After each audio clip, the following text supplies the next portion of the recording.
بسم اللہ الرحمن الرحیم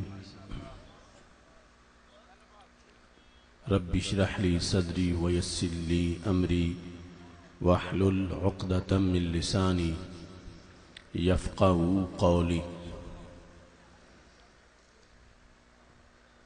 احمدک اللہم یا مجیب کل سائل والصلاة والسلام علی من هو افضل الوسائل وعلى آلہ واصحابہ ذوی الفضائل اما بعد فاعوذ باللہ من الشیطان الرجیم بسم اللہ الرحمن الرحیم محمد رسول اللہ صدق اللہ العظیم وصدق رسولہ النبی الکریم الامین ان اللہ وملائکتہ یصلون علی النبی یا ایہا الذین آمنوا صلوا علیہ وسلموا تسلیما الصلاة والسلام علیکہ یا سیدی یا رسول اللہ وعلی آلک واصحابک یا حبیب اللہ۔ خشک شاخوں کو وہ تازہ گلاب دیتے ہیں، عہد پیری کو وہ پھر سے شباب دیتے ہیں۔ پڑھ لے درود غفلت نہ کر خدا کی قسم، تیرے سلام کا وہ اب بھی جواب دیتے ہیں۔ الصلاة والسلام علیکہ یا سیدی یا رسول اللہ وعلی آلک واصحابک یا حبیب اللہ۔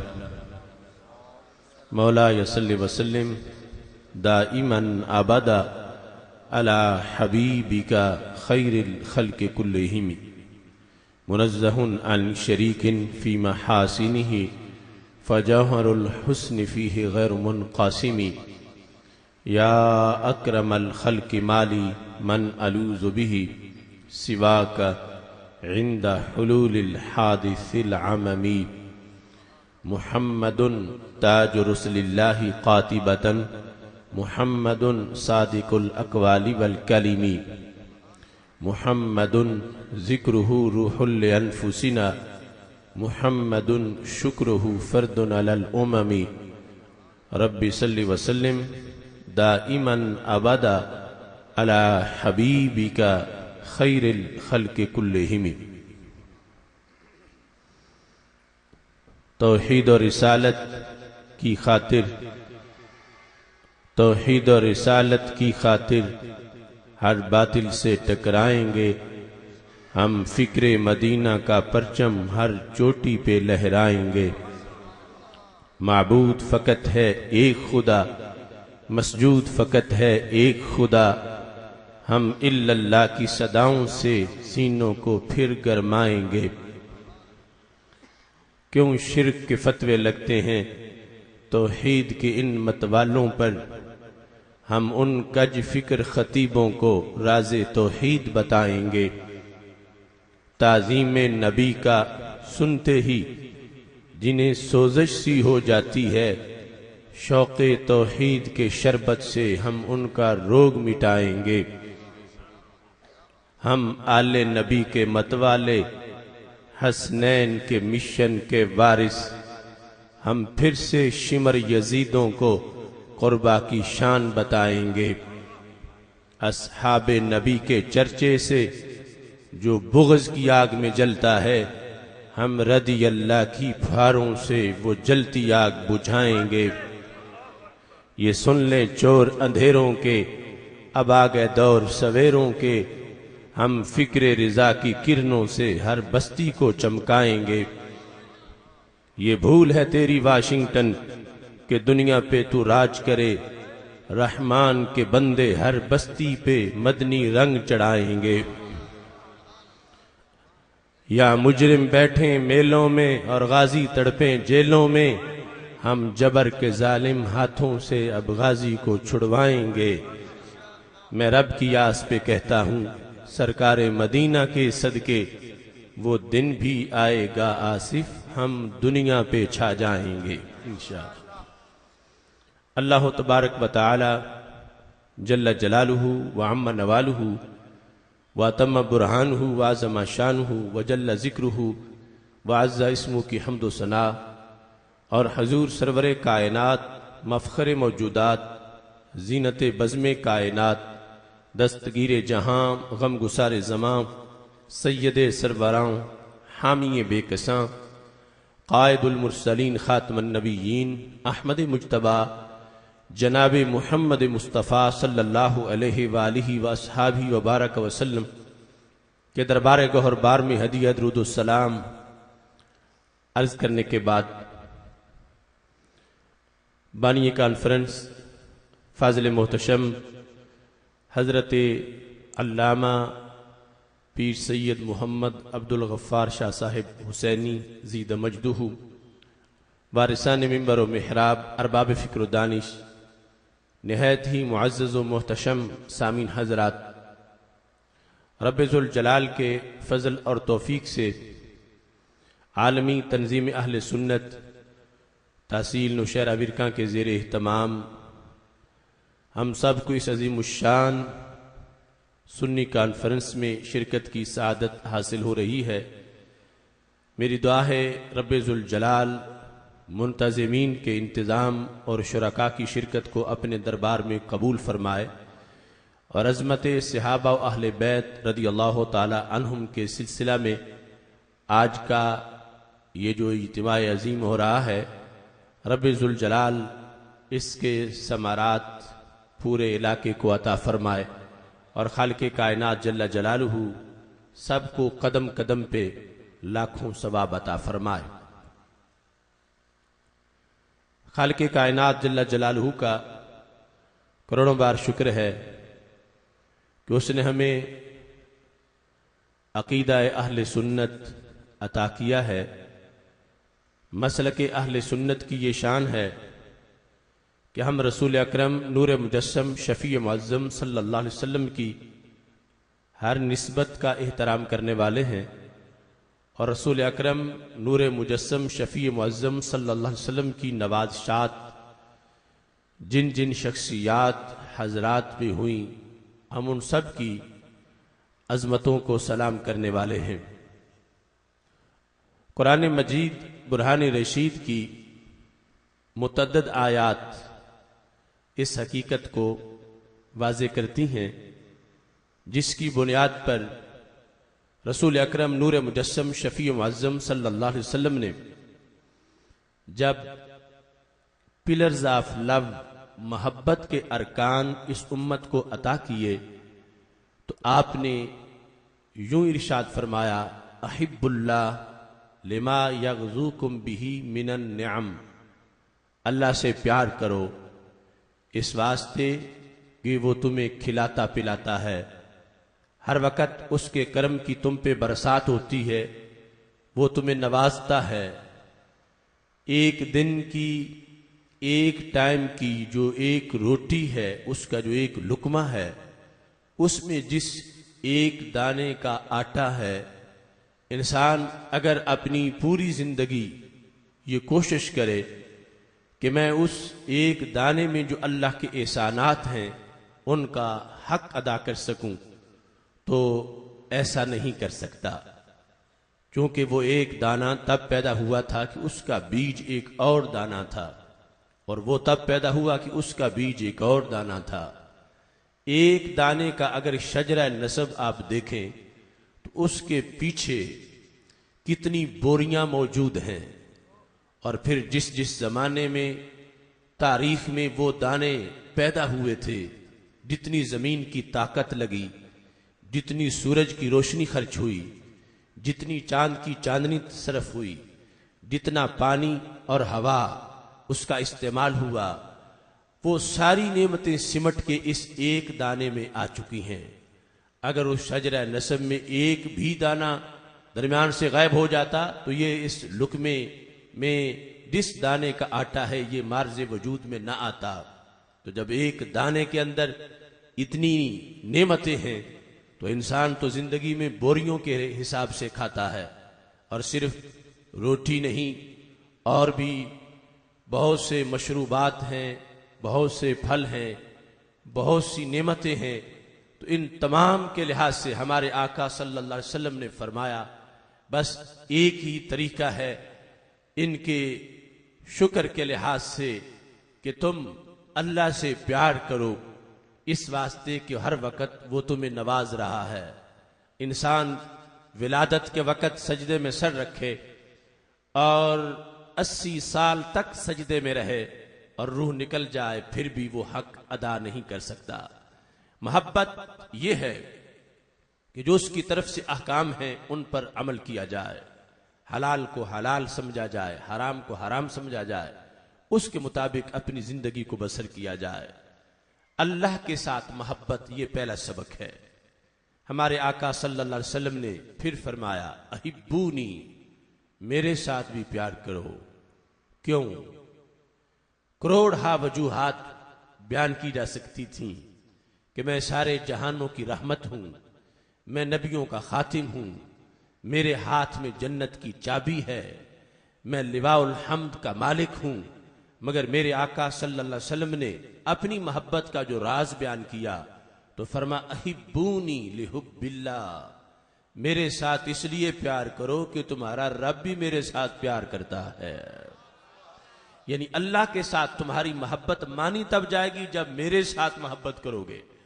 اگر میرے ساتھ تمہاری محبت نہیں تو رب کے ساتھ محبت کا دعویٰ مسترد ہو جائے گا، کیونکہ جس سے پیار ہوتا ہے اس کے محبوب سے بھی پیار ہوتا ہے۔ احبونی لحب اللہ، فرمایا اللہ کی محبت کا جو دعویٰ کر رہے ہو اس محبت میں صداقت کے لیے اور اس کے ثمرات کے حصول کے لیے تم میرے ساتھ پیار کرو۔ یہاں ہی ہمارے آقا علیہ الصلوۃ والسلام نے قیامت تک کی غلط فہمیوں کا جواب دے دیا۔ آج کچھ لوگ کہتے ہیں ہم اللہ کی پارٹی ہیں اور یہ سنی نبی کی پارٹی ہے، تو میرے آقا علیہ السلام نے فرمایا جو نبی کی پارٹی ہو وہی اللہ کی پارٹی بھی ہوتا ہے۔ جس کے دل میں حب رسول علیہ السلام نہیں، کبھی بھی اس کی حب خدا بندی معتبر ہی نہیں ہے۔ اسی کی محبت معتبر ہے کہ جس کے دل میں حب رسول صلی اللہ علیہ وسلم موجود ہے۔ اب دیکھیں کتاب اللہ کے بعد اصح ترین کتاب بخاری شریف ہے۔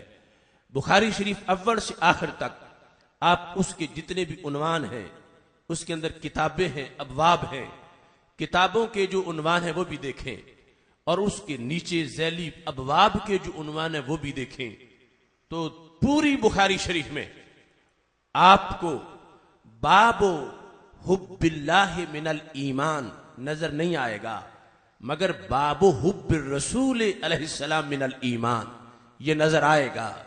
اب امام بخاری کو بھی کوئی تانا دے گا کہ امام بخاری کی توحید میں کوئی کمی ہے، امام بخاری کی محبت خدا بندی میں کوئی کمی ہے کہ حب رسول کا باب تو قائم کر دیا مگر حب الہی کا باب قائم نہیں کیا۔ نہیں، تانا نہیں دیا جائے گا، اس واسطے کہ امام بخاری یہ بتا رہے ہیں کہ جس کے دل میں حب رسول علیہ السلام ہوتی ہے وہ کبھی حب خدا بندی سے وہ سینہ خالی نہیں ہوتا، اس میں حب خدا بندی ضرور ہوتی ہے۔ تو میرے آقا علیہ الصلوۃ والسلام نے جو ارکان محبت عطا کیے، اللہ کی محبت اور پھر اپنی محبت، اور پھر فرمایا احبو اہل بیتی، میرے اہل بیت سے بھی پیار کرو۔ اب دیکھنا اپنے سینے کو بھی دیکھو اور فرمان مدینہ کو بھی دیکھو۔ سید عالم نور مجسم شفیع معظم صلی اللہ علیہ وسلم کی حدیث شریف میں صدیوں پہلے جو امور بیان کیے گئے، سنی اگرچہ ان پڑھ ہو، جاہل ہو، وہ کوئی محدث شیخ الحدیث مفسر نہ ہو، اگرچہ آج پہلی مرتبہ یہ حدیث سن رہا ہو، مگر اس کے دل میں اس کا مصداق ضرور موجود ہے، اس کے سینے میں اس حدیث کا مطلب ضرور موجود ہے۔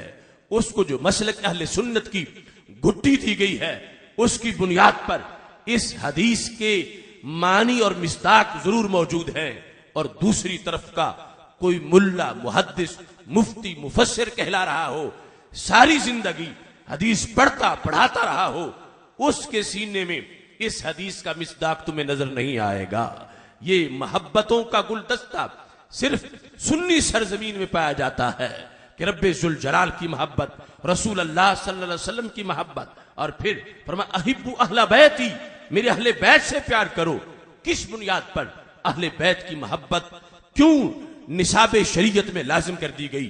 تو میرے آقا علیہ السلام فرماتے ہیں احبو اہل بیتی لحبی، میرے اہل بیت سے میری وجہ سے پیار کرو، میری نسبت کی بنیاد پر میری وجہ سے اہل بیت اطہار سے عشق میری وجہ سے کرو، ان سے محبت میری وجہ سے کرو، کیونکہ وہ میرے اہل بیت ہیں، میں نے ان کو عظمتیں عطا کی ہیں، اور میرے ساتھ تمہارا پیار معتبر تب ہوگا جب تم میری آل سے بھی پیار کرنے والے ہوگے، میرے ساتھ تمہارا عشق رسول صلی اللہ علیہ وسلم وہ ثابت تب ہوگا جس وقت تم میری آل کے ساتھ بھی پیار کرنے والے ہوگے۔ اور فرمایا اللہ فی اصحابی لا تتخذوہم غرضا من بعدی، فرمایا میرے صحابہ کے بارے میں رب سے ڈرتے رہنا، انہیں میرے بعد نشانہ نہ بنا لینا۔ فمن احبہم فبحبی احبہم فمن ابغضہم فببغضی ابغضہم، فرمایا جو صحابہ سے پیار کرتا ہے وہ مجھ سے پیار کرتا ہے، جو ان سے بغض رکھتا ہے وہ مجھ سے بغض رکھتا ہے۔ اب رسول اکرم نور مجسم شفیع معظم صلی اللہ علیہ وسلم کی اس حدیث کو بھی دیکھیں اور اپنے سینے کو بھی دیکھیں، اللہ نے یہ ساری محبتیں سنی کو عطا فرما رکھی ہیں۔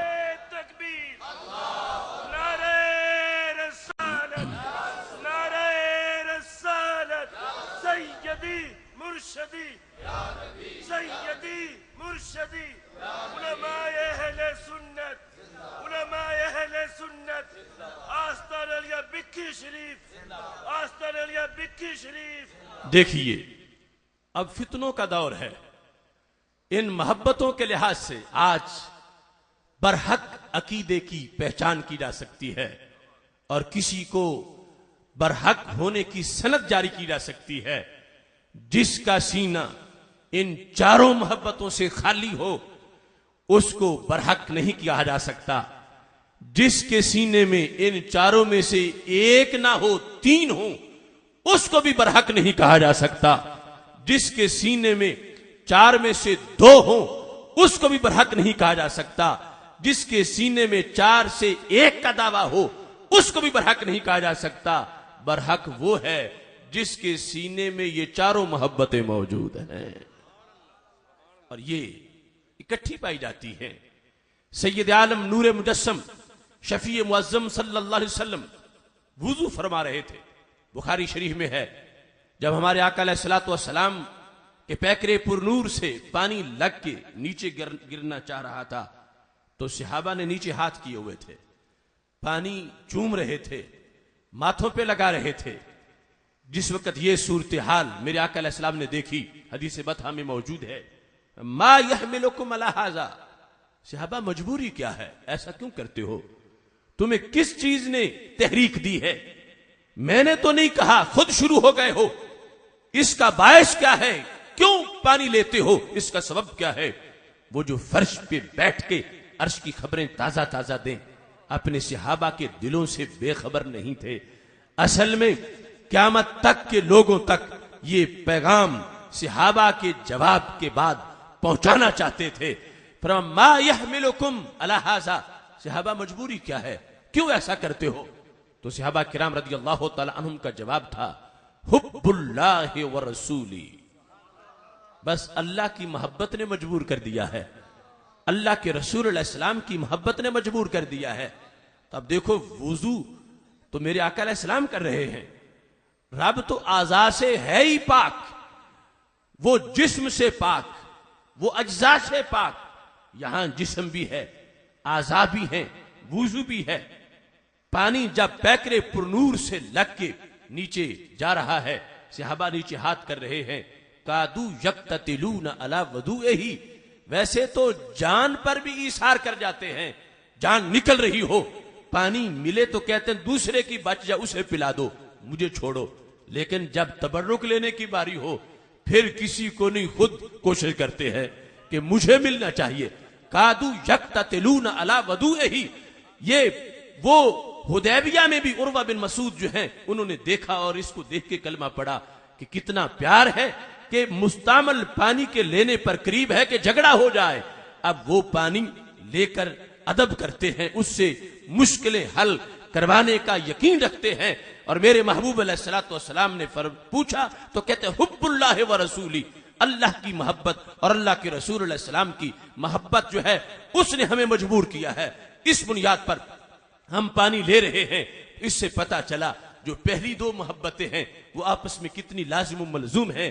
اگر رب کی محبت سچی ہے تو ہو ہی نہیں سکتا کہ رب کے حبیب کی محبت نہ ہو. اور اگر رسول اکرم نور مجسم شفیع معظم صلی اللہ علیہ وسلم کے ساتھ پیار دل سے ہے تو ہو ہی نہیں سکتا کہ آپ کے ساتھ عشق ہو اور آپ کے خالق کے ساتھ عشق نہ ہو، اس کے ساتھ محبت نہ ہو. یہ محبتیں آپس میں لازم و ملزوم ہیں. اور پھر ہمارے آقا صلی اللہ علیہ وسلم کی نسبت نے دو محبتوں کو یکجا کر دیا ہے. ایک ہے میرے آقا علیہ السلام کی آل کی محبت اور دوسری ہے میرے نبی علیہ السلام کے اصحاب کی محبت. یہ محبتیں جو ہیں ان میں اپوزیشن نہیں، ان میں ٹکراؤ نہیں. یہ آگ اور پانی کی طرح نہیں کہ ایک سینے میں اکٹھی نہ ہو سکے. نہیں، یہ سچی ہوتی تب ہے جب دونوں اکٹھی پائی جائیں. اگر صرف ایک ہو دوسری نہ ہو، شریعت اس محبت کو تسلیم ہی نہیں کرتی. اس واسطے کہ محبت کا باعث ایک ہے، محبت کا سبب ایک ہے، محبت کی وجہ ایک ہے. تو جب محبت کی وجہ ایک ہے تو پھر محبتیں دونوں اکٹھی ہی پائی جاتی ہیں. اس واسطے حضرت مولا علی رضی اللہ تعالی عنہ نے یہ کہا تھا لا یجتمع فی قلب المؤمن حبی و بغض ابی بکر و عمر. کسی مومن کے سینے میں میری محبت اور ابو بکر و عمر کا بغض اکٹھا نہیں ہو سکتا. اگر میری محبت ہے تو ان کی بھی محبت ہے، اگر میرا بغض ہے تو ان کا بھی بغض ہے. پائی جائے گی تو محبت اکٹھی پائی جائے گی. اس واسطے کہ نسبت محبت کی وہ رسول اکرم نور مجسم شفیع معظم صلی اللہ علیہ وسلم کی ذات کی بنیاد پر ہے. آپ کی طرف منسوب ایک چیز ہوتی ہے، اس کو امت سلام کرتی ہے. انسان تو انسان رہے، خلفاء تو خلفاء رہے. ایک عام چیز بلکہ ایک جانور بھی اگر رسول اللہ صلی اللہ علیہ وسلم کی نسبت پا جاتا ہے امت اس سے بھی پیار کرتی ہے، امت اس کی توہین بھی برداشت نہیں کرتی، امت اس کا بھی ادب کرتی ہے. تو جب عام چیز کو نسبت ملے تو وہ عظیم ہو جاتی ہے. تو جن کے گھر میرے نبی علیہ السلام کی بیٹیاں ہوں یا جن کی بیٹیاں میرے نبی علیہ السلام کے گھر میں ہوں، رب ذوالجلال نے ان کو کتنی اونچی نسبت عطا فرما رکھی ہے. بخاری شریف میں موجود ہے رسول اکرم نور مجسم شفیع معظم صلی اللہ علیہ وسلم سواری پہ تشریف فرما تھے. وہ ہمارے رسول علیہ السلام سرکار کا دراز گوش گدھا مبارک محلہ مدینہ شریف کا تھا. عبداللہ بن ابی بن سلول منافقوں کا سردار بیٹھا ہوا تھا. میرے آقا علیہ السلام جب اس سواری پہ بیٹھے ہوئے وہاں سے گزرے تو اس نے ناک چڑھائی، کہتا آزانی نتن و ہمارے کا، تمہارے گدھے کی بدبو نے مجھے تکلیف دی ہے. اب الفاظ پہ غور کیجئے، آزانی نتن و ہمارے کا، تمہارے گدھے کی بدبو نے مجھے اذیت دی ہے. آج کچھ لوگوں کا توہین اور گستاخی کے مسئلے پر ہاضمہ بہت تیز ہو گیا ہے. وہ کہتے ہیں معمولی باتوں سے توہین بنتی نہیں ہے. یہاں پر میرے آقا صلی اللہ علیہ وسلم کی ذات کا مسئلہ نہیں ہے، سرکار کی سنت کا مسئلہ بھی نہیں ہے، سرکار کی منصوبات کا مسئلہ بھی نہیں ہے. سرکار صلی اللہ علیہ وسلم کی ذات، صفات، سنت، ان تیزوں چیزوں کی بات نہیں، بات منصوبات کی ہو رہی ہے کہ جس چیز کی نسبت سرکار کی ذات کی طرف ہے اس کو کسی نے کہا کہ مجھے اس سے اذیت ہوئی ہے. آزانی نتن و ہمارے کا، تمہارے گدھے کی بدبو سے مجھے اذیت پہنچی ہے. اس نے ہمارے نبی علیہ السلام کی سواری کو بدبو والا کہا تو صحابہ اسے برداشت نہ کر سکے. حضرت عبداللہ بن رواحہ رضی اللہ تعالی عنہ قادر الکلام شاعر بھی تھے، جرنیل صحابی بھی تھے، اس وقت ساتھ موجود تھے. جب دیکھا کہ منافق ہمارے نبی علیہ السلام کی سواری کو بدبو والا کہہ رہا ہے تو فوراً بول پڑے، کہتے ہیں واللہ لحمار رسول اللہ صلی اللہ علیہ وسلم اطیب ریحا منکا، خدا کی قسم ہے میرے نبی علیہ السلام کی سواری تو اس سے کہیں زیادہ خوشبو والی ہے. نعرہ تکبیر، نعرہ رسالت، نعرہ حیدری، عظمت و شان مصطفیٰ، عظمت و شان صحابہ و اہل بیت۔ اب دیکھیے، نسبت تھی اس جانور کی میرے نبی علیہ السلام کے ساتھ، پہلے ہے حمار، اب ہے حمار رسول علیہ السلام، سرکار کا گدھا۔ اب میرے آقا علیہ السلام اس پہ بیٹھے ہیں تو اس کی شان کتنی بلند ہو گئی ہے کہ منافق نے بدبو والا کہا ہے اس گدھے کو، صحابی سے برداشت نہیں ہوا۔ سرکار کی ذات کی بات نہیں، سرکار دو عالم صلی اللہ علیہ وسلم کی سنت کی توہین نہیں ہوئی، میرے نبی علیہ السلام کی صفات کی توہین نہیں ہوئی۔ آج ذات، صفات، تعلیمات کی توہین کو لوگ کہتے ہیں کہ کوئی نہیں، ایسا ہو جاتا ہے، حالانکہ تینوں توہینیں کفر ہیں، اور یہاں ان تینوں میں سے کوئی نہیں۔ چوتھی ایک چیز ہے، جس جانور پہ میرے نبی علیہ السلام بیٹھے ہیں اس کی توہین ہوئی ہے، تو صحابی سے برداشت نہیں ہوئی، جواب دیا، اور جواب فوراً دیا، حالانکہ بظاہر پوچھنا چاہیے تھا کہ رسول اللہ صلی اللہ علیہ وسلم جو پاس موجود ہیں، صاحب شریعت ہیں، سرکار سے پوچھتے، محبوب اگر آپ کے گدھے کو کوئی کچھ کہے تو یہ کوئی قابل گرفت بات ہے یا نہیں؟ یہ توہین ہے یا نہیں؟ یہ جرم ہے یا نہیں؟ اگر ہے تو پھر اس کا جواب نرم دینا چاہیے یا گرم دینا چاہیے؟ صرف بولنا چاہیے یا ہاتھ بھی کھولنا چاہیے؟ یہ ساری چیزیں پوچھنے والی تھیں۔ حضرت عبداللہ بن رواحہ رضی اللہ تعالیٰ عنہ نے ایک بھی نہیں پوچھی، جواب فوراً دیا، جواب گرم دیا، اور پھر بولے نہیں، ہاتھ بھی کھولے ہیں۔ لڑائی ہو گئی، جوتوں سے، مکوں سے، ڈنڈوں سے لڑائی ہوئی، بخاری شریف میں موجود ہے۔ حضرت عبداللہ بن رواحہ رضی اللہ تعالی عنہ کے جواب دینے پر لڑائی کی نوبت آ گئی۔ میرے آقا علیہ السلام نے دیکھ کر یہ نہیں کہا کہ عبداللہ بن رواحہ تم مفت کی لڑائیاں کرتے پھر رہے ہو، میری تو بات نہیں تھی، بات میری سواری کی تھی، اور یہ وہ گدھا ہے، اس کی عظمت کے لیے تم لڑ رہے ہو۔ پاک محبوب علیہ السلام ناراض نہیں ہوئے، خوش ہوئے ہیں کہ جو امت سواری کی قدر جانتی ہے وہ پھر سوار کی شان بھی جاننے والی ہے۔ نعرہ تکبیر، نعرہ رسالت، تن فدا جان فدا، قربان کریں گے، تن فدا جان فدا، تن فدا جان فدا۔ اب دیکھیے، فدا جان فدا۔ میرے آقا صلی اللہ علیہ وسلم کی سواری کے لیے یہ جواب حضرت عبداللہ بن رواحہ رضی اللہ تعالی عنہ نے دیا، اور یہ تمہارے دل کی آواز ہے کہ انہوں نے صحیح کہا۔ دل کی آواز ہے یا نہیں؟ کہ انہیں کہنا چاہیے تھا نا، یہ بتاؤ کہنا چاہیے تھا یا نہیں؟ کہنا چاہیے تھا۔ ایک سواری ہے، گدھا ہے، حیوان ہے، لیکن اس کی بڑی شان ہے کہ اس پر سرکار جو بیٹھے ہیں، تو جس جانور کی پشت پر میرے آقا علیہ السلام بیٹھ جائیں اس کی گالی برداشت نہیں ہوتی، تو جن کے کندھوں پہ سوار ہو کے غار ثور کو گئے ہوں ان کو کوئی گالی دے تو کیسے برداشت ہوگی؟ نسبت رسول علیہ السلام کا کتنا بڑا مقام ہے ایک جانور کے بارے میں۔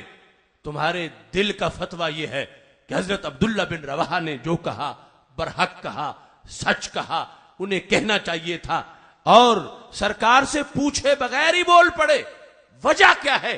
میں یہ سمجھتا ہوں کہ شاید اور بالیقین ان کے دل میں یہ بات ہوگی کہ جس پھٹی پہ قرآن رکھا جائے اس کا احترام ہوتا ہے، تو جس پیٹھ پہ صاحب قرآن بیٹھے ہوں اس کا احترام کیوں نہیں ہے؟ یہ دل میں بات لے کر ادب کر رہے ہیں، احترام کر رہے ہیں۔ یہ نسبت اگرچہ بڑی عالی شان ہے، مگر اس نسبت کے مقابلے میں تو نہیں کہ جن کے گھر میرے نبی علیہ السلام کی بیٹیاں ہوں، یا جن کی بیٹیاں میرے نبی علیہ السلام کے گھر میں ہوں، جو نسبت آل پاک کو میسر ہے اور جو نسبت اصحاب حضور علیہ السلام کو میسر ہے، یہ دونوں طرف نسبت جو ہے اس نے عظمت عطا کی ہے۔ سنی کا یہ مزاج ہے، سنی کا یہ خمیر ہے، سنی کا یہ ضمیر ہے، سنی کا یہ نعرہ ہے، سنی کا یہ نظریہ ہے، کہ سنی کا یہ عقیدہ ہے کہ میرے آقا صلی اللہ علیہ وسلم نے دونوں طرف اپنی نسبت سے کروڑ عظمتیں عطا فرما رکھی ہے۔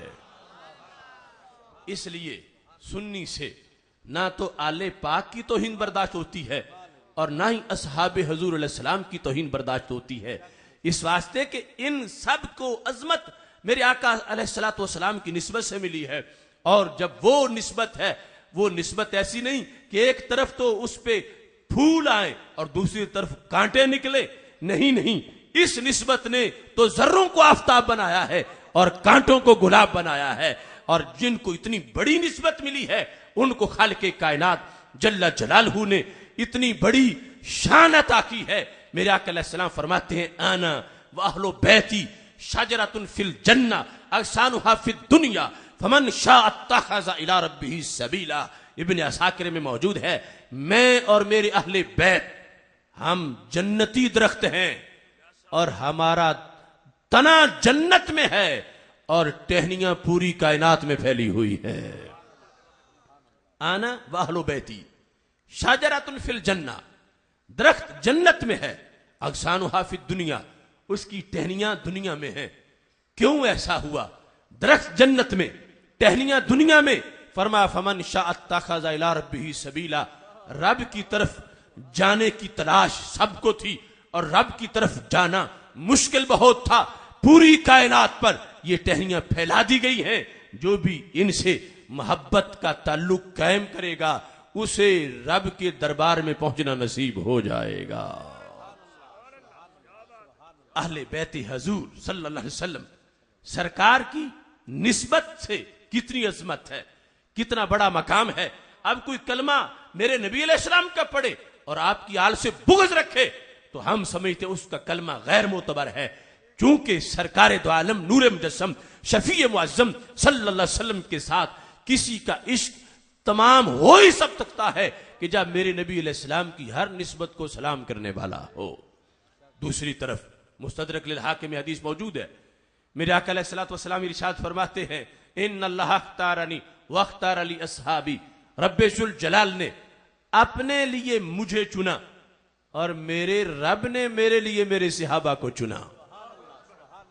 ان اللہ اختارنی واختار لی اصحابا، رب ذوالجلال نے اپنی محبوبیت کے لیے مجھے چن کے اپنا حبیب بنایا، اور پھر فرمایا واختار لی اصحابا، جو صحابہ رضی اللہ تعالی عنہم اول سے لے کر آخر تک سارے کے سارے صحابہ، فرمایا ان کا چناؤ میں نے نہیں کیا، میرے رب نے کیا ہے، کہ کون میرے ساتھ بدر میں ہو، کون احد میں ہو، کون خندق میں ہو، کون کسی وقت میرے سامنے بیٹھا ہو، کون پیچھے ہو، کون میرا دیکھ کے کلمہ پڑھے، میرے پورے صحابہ کا انتخاب میرے رب نے کیا ہے۔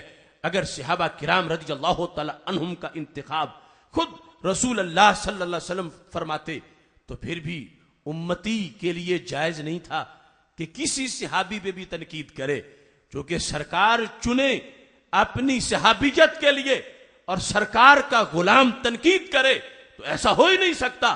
تو سرکار کے انتخاب کی بنیاد پر بھی تنقید حرام تھی، ناجائز تھی، اور یہاں تو بات ہی اس سے آگے کی ہے کہ صحابہ کا چناؤ ہی رب ذوالجلال نے کیا ہے۔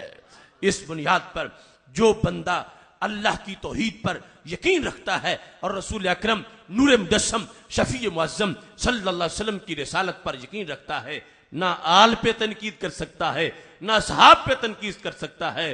اللہ کا فضل ہے، ایسا ستھرا عقیدہ رب نے اہل سنت و جماعت کو عطا فرمایا ہے۔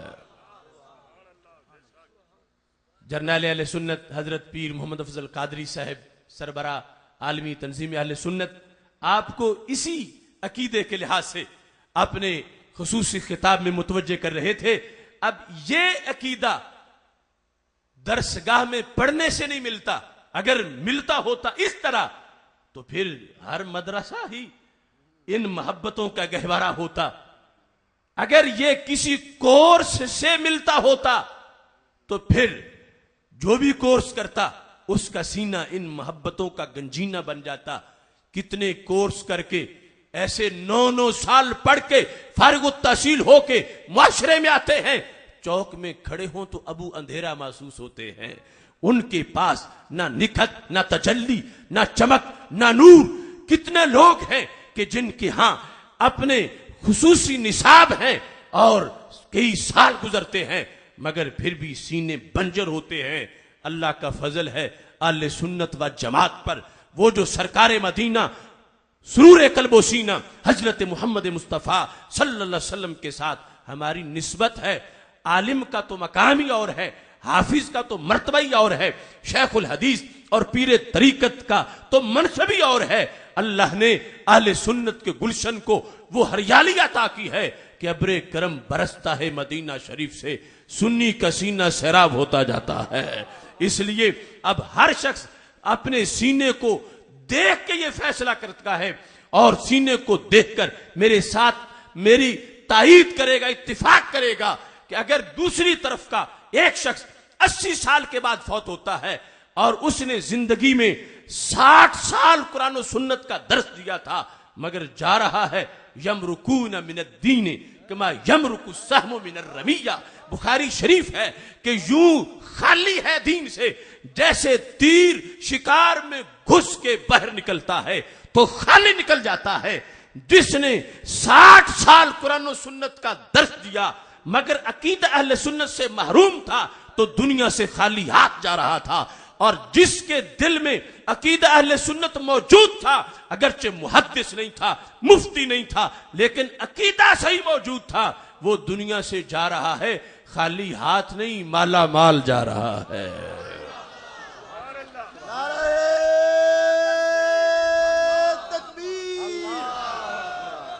دوویں ہاتھ بلند کر کے نعرہ رسالت, نعرہ رسالت, مذہب مہذب حق اہل سنت و جماعت.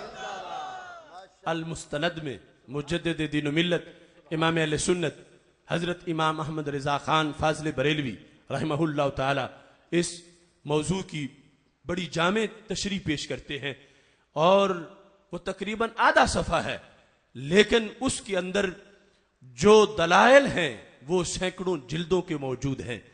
یعنی کوزے میں دریا ہی نہیں کئی سمندر بند کر دیے ہیں. تو آپ فرماتے ہیں لیسا حب الصحابہ لذواتہم ولا حب اہل البیت لانفسہم بل حبہم کلہم جمیعا لوصلتہم برسول اللہ صلی اللہ علیہ وسلم. فرمایا جو صحابہ کرام رضی اللہ تعالی عنہم کی محبت ہم پہ لازم کی گئی ہے وہ ان کی ذوات کی وجہ سے نہیں ہے.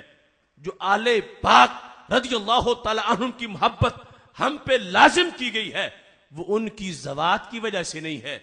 کیوں ہے؟ فرمایا بل حبہم کلہم جمیعا لوصلتہم برسول اللہ صلی اللہ علیہ وسلم. شریعت نے ہم پر جو ان کی محبت لازم کی ہے تو سرکار کے صدقے لازم کی ہے, سرکار کی وجہ سے لازم کی ہے, سرکار کی نسبت سے لازم کی ہے. اس واسطے ایک ہے ان میں سے کسی سے پیار پرائیویٹ طور پہ کرنا, ایک ہے ان میں سے کسی سے پیار سرکار کی نسبت سے کرنا. تو جو پرائیویٹ پیار کرتا ہے شریعت اس کو مسترد کرتی ہے اور جو سرکار کی وجہ سے کرتا ہے شریعت اس کو کامیابی کا تاج عطا کرتی ہے.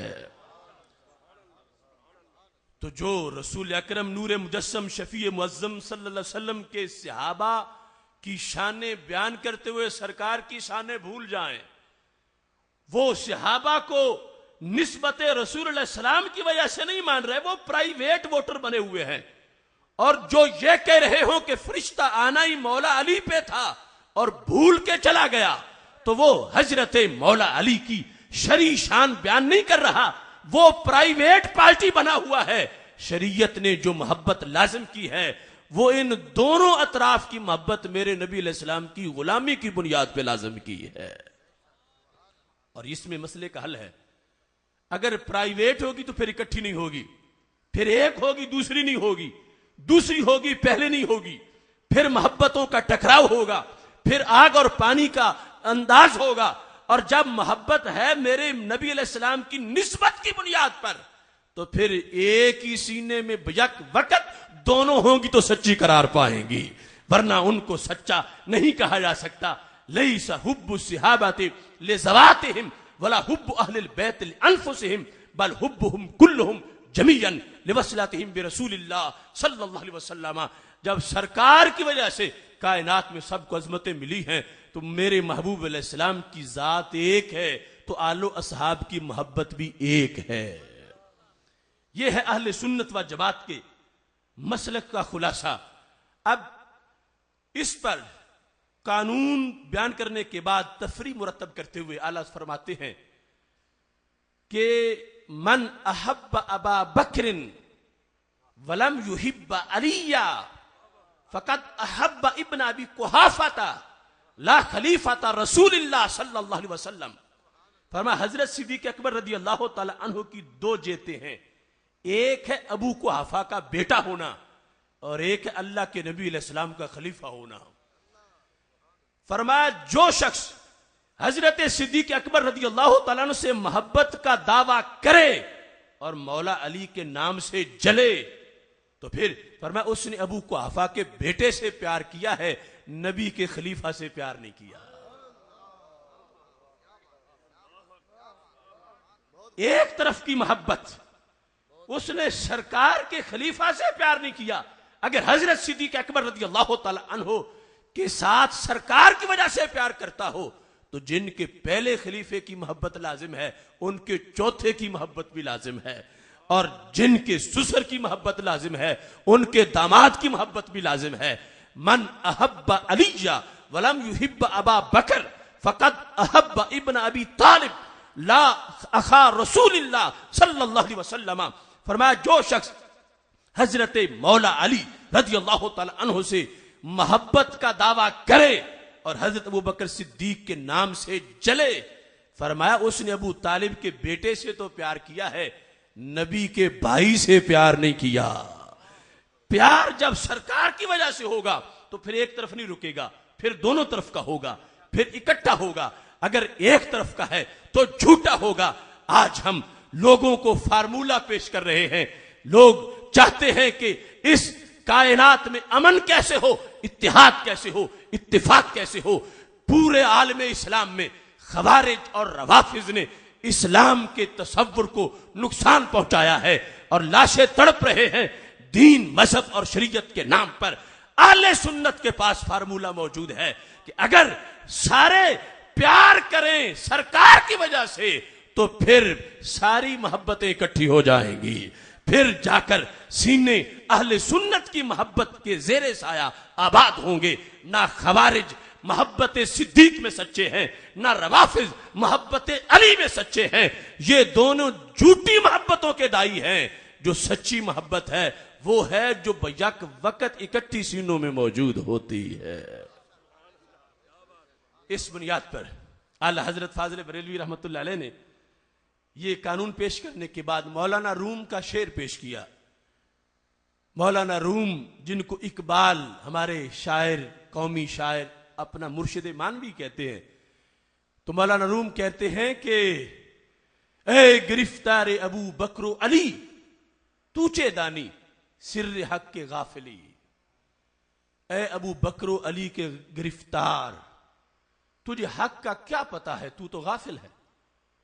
اے گرفتار ابو بکر و علی تو چے دانی سر حق کے غافلی، تجھے حق کے راز کا کیا پتا ہے، تو غافل ہے۔ میں جب سٹوڈنٹ تھا اس وقت میں نے یہ شعر پڑھا تو میں یہ سمجھ رہا تھا کہ مولانا روم تو دونوں طرف ہی کہہ رہے ہیں کہ تم فارغ ہو، تمہارا دین سے تعلق ہی کوئی نہیں ہے۔ اے گرفتار ابو بکر و علی تو چے دانی سر حق کے غافلی، لیکن جب فکر رضا کے زیر سایہ بیٹھ کے اس کو پڑھا تو پھر اعلی حضرت کی وضاحت سے پتا چلا کہ گرفتار ابو بکر کون ہے اور گرفتار علی کون ہے۔ گرفتار ابو بکر وہ ہے جو صدیق صدیق کرے، علی علی سے جلے، اور گرفتار علی وہ ہے جو علی علی کرے، صدیق صدیق سے جلے۔ مولانا روم نے کہا تم دونوں کا ہی دین سے کوئی تعلق نہیں ہے، دین اس کے پاس ہے جو ایک سانس میں صدیق صدیق کرتا ہے، دوسری سانس میں علی علی کر رہا ہوتا ہے۔ یہی آج ہماری اس کانفرنس کا عنوان ہے، اور اللہ تعالیٰ کا فضل ہے کہ ہمارے بچے بچے کا سینہ اتنا ستھرا ہے کہ اس میں یہ محبتیں موجود ہیں۔ اگرچہ محدث مفسر نہ ہو، گھٹی میں ہی مسلک اہل سنت کی یہ ادائیں موجود ہیں، اور اسی پر گواہی دی تھی حضرت سیدنا امام حسین رضی اللہ تعالی عنہ نے کربلا کے میدان میں. الکامل کے اندر وہ الفاظ موجود ہیں جس وقت خطبہ دے رہے تھے حضرت سیدنا امام حسین رضی اللہ تعالی عنہ، تو یہ الفاظ ارشاد فرمائے تھے.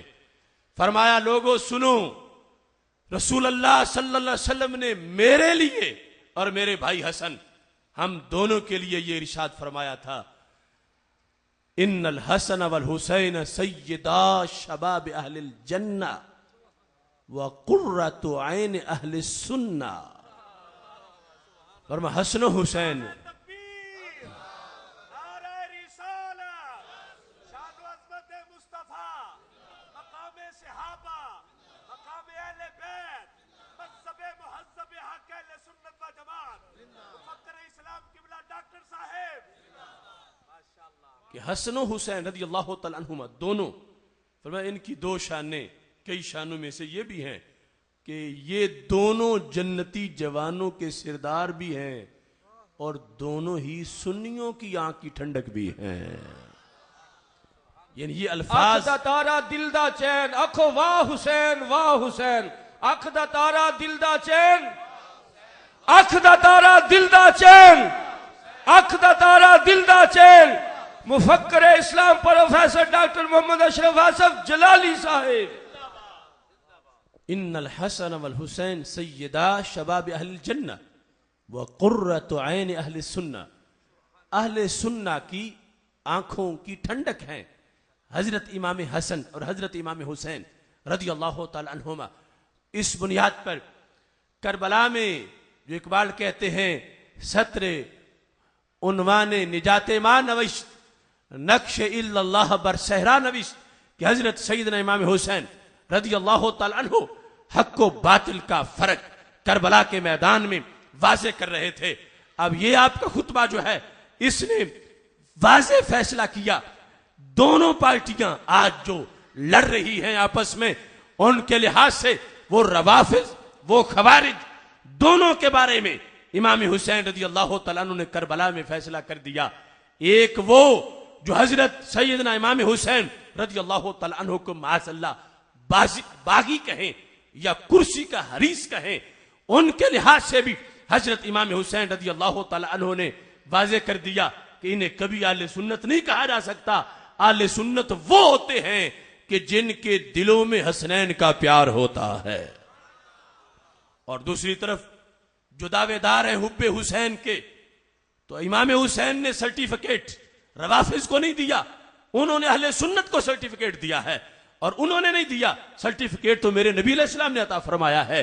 اس بنیاد پر اہل سنت و جماعت کے وہ سینے ہیں کہ رسول اکرم نور مجسم شفیع معظم صلی اللہ علیہ وسلم کی زبان سے ایک تو ہمارے نام کا تلفظ اس حدیث سے ثابت ہوا، روایت اس کی حضرت مولا حسین رضی اللہ تعالیٰ عنہ کر رہے ہیں، اور ساتھ یہ بات بھی واضح ہوئی کہ اگر آج بھی کسی کو ضرورت ہے اہل سنت کون ہے، اہل سنت کے ڈاکومنٹس کیا ہیں، اہل سنت کون کہلا سکتے ہیں، تو کربلا کے میدان میں امام حسین رضی اللہ تعالیٰ عنہ نے فیصلہ کر دیا ہے کہ جب بھی کائنات میں ضرورت پڑے کہ سنی کون ہوتا ہے اس کا سینہ چیک کیا جائے.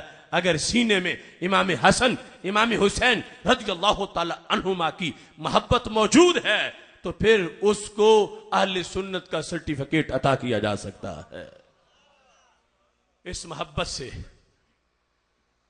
ثمرات اس پر جو مرتب ہوتے ہیں، اب دیکھیے عام شخص کی محبت اللہ کا ولی ہو اگرچہ آل سے نہیں، اس کی بنیاد پر اللہ کی طرف سے کتنا انعام ملتا ہے. صحیح مسلم میں حدیث موجود ہے، ایک شخص اپنے گھر سے نکلا اور وہ کعبے کا مسافر نہیں تھا، نہ ہی مسجد اقصی جانا چاہتا تھا، وہ ایک بندہ تھا اور بندے ہی سے ملنے جا رہا تھا. ایک مرید تھا اپنے سچے پیر سے ملنے جا رہا تھا. پہلی امتوں کی بات ہے. میرا آقا علیہ السلام فرماتے ہیں اللہ نے فرشتہ اس کے رستے میں شکل انسانی میں کھڑا کر دیا. مسلم شریف میں ہے، فرشتہ کھڑا ہے، یہ شخص پاس سے گزر رہا ہے، اس نے پوچھا اینا تریدو، کہاں جانے کا ارادہ ہے؟ تو اس شخص نے بتایا وہ سامنے بستی ہے، اس بستی میں ایک ہستی ہے اور اس ہستی میں کمال مستی ہے اور میری آنکھ اسے دیکھنے کو ترستی ہے. میں اسے ملنے جا رہا ہوں, میرا اور کوئی جانے کا مقصد نہیں ہے. فرشتے نے اگلا سوال کر دیا, ہل لک علیہ من نعمت تربھا, تم کیوں ملتے ہو اس سے؟ اس کا سبب کیا ہے؟ کیا کوئی مشترکہ ٹریڈنگ کمپنی بنائی ہے؟ کوئی پیسے کا لین دین ہے؟ کیوں تم اس سے جا رہے ہو ملنے کے لیے؟ تو یہ شخص کہتا ہے, غیر انی احببتہ فی اللہ, میرا اس کا کوئی آپس میں مادی تعلق نہیں, کوئی مشترکہ کاروبار نہیں, کوئی درہم و دینار کی بات نہیں. میں صرف اس لیے اس سے ملتا ہوں, اس سے مجھے رب کا پتہ ملتا ہے. میں اس کے پاس جاتا ہوں تو شیطان کے حملوں سے بچ جاتا ہوں. اس کی باتیں سنوں تو دل میں نور پیدا ہوتا ہے. اس کا چہرہ دیکھوں تو خدا یاد آ جاتا ہے. احببتہ فی اللہ, میں اس سے اللہ کے لیے پیار کرتا ہوں. اب جب یہ جواب ملا تو وہ فرشتہ جو شکل انسانی میں تھا, اس نے اس پر اب آگے یہ اپنی طرف سے اظہار کیا, کہا کہ انی رسول اللہ الیکا, میں انسان نہیں ہوں, میں فرشتہ ہوں, اور آج میرے رب نے مجھے تیرے لیے بھیجا تھا. یہ شخص حیران رہ گیا, کہاں میں اور کہاں یہ نکھت گل, نسیم صبح تیری مہربانی. کیا مرتبہ ہے میرے پیر کا, جنہیں ملنے کے لیے نکلیں تو رستے میں فرشتوں سے ملاقات ہوتی ہے. بتاؤ تو صحیح میرے رب نے تجھے کیوں بھیجا ہے میری طرف؟ اب فرشتہ جواب دیتا ہے. یہ سب کچھ میرے آقا علیہ السلام نے صحابہ کے مجمع میں بیان کیا, جو صحیح مسلم شریف میں موجود ہے. آج لوگ کہتے ہیں جو ولی کی طرف جائے وہ غیر اللہ کی طرف گیا تو اللہ کی محبت سے دور ہوا, توحید میں فرق آ گیا. میں نے نجد کے مفتیوں کی کتابیں دیکھی, کہتے ہیں اگر کچھ لوگ عبد الکریم جیلی کے پاس چلے جائیں, کچھ عبد القادر جیلانی کے پاس چلے جائیں, کچھ احمد کبیر رفاعی کے پاس چلے جائیں, ماذا یبقى للہ تعالی, رب کے لیے پیچھے کون بچے گا؟ یعنی ان کے نزدیک توحید یوں ہے جیسے محلے کی دکان ہوتی ہے معاذ اللہ, کہ اگر کوئی اور کھلے تو پہلے دکان کو نقصان ہوگا, اور حالانکہ میرا رب وہ ہے جسے کوئی نقصان دے ہی نہیں سکتا. اب یہاں پر اگر ان کی بات صحیح ہوتی تو رب فرشتہ بھیج کے روکتا, کیوں جا رہے ہو ادھر؟ اور یہاں روکا نہیں ہے بلکہ کیا پیغام دیا؟ فرشتہ کہتا ہے مجھے رب نے بھیجا ہے تیری طرف. کس لیے؟ اللہ فرماتا ہے احببتک کما تحبہ فیہ, تو نے میرے ولی کو اپنا محبوب بنایا ہے, میں نے تجھے اپنا محبوب بنا لیا ہے.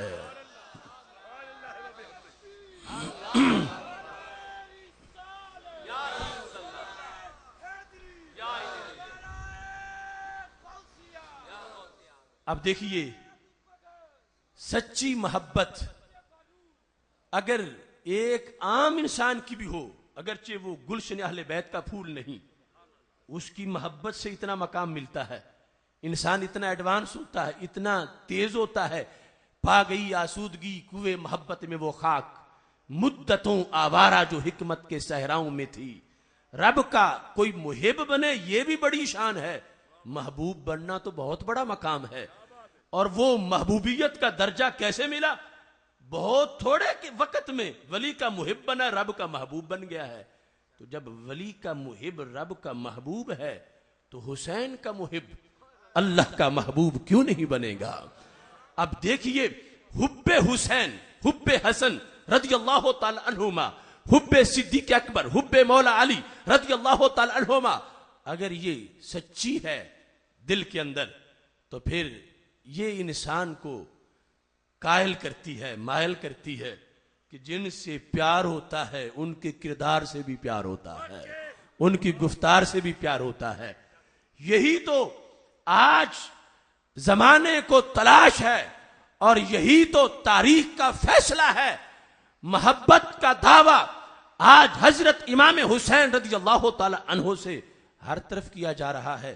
تو میں یہ حدیث پیش کر کے واضح کرنا چاہتا ہوں کہ جب عام شخص کی محبت جو اللہ کا ولی ہے وہ جلوہ گر ہو جائے تو بندہ رب کا باغی نہیں ہوتا, بندہ شریعت کا تارک نہیں ہوتا, بندہ اپنے رب کو راضی کرنے والا ہوتا ہے.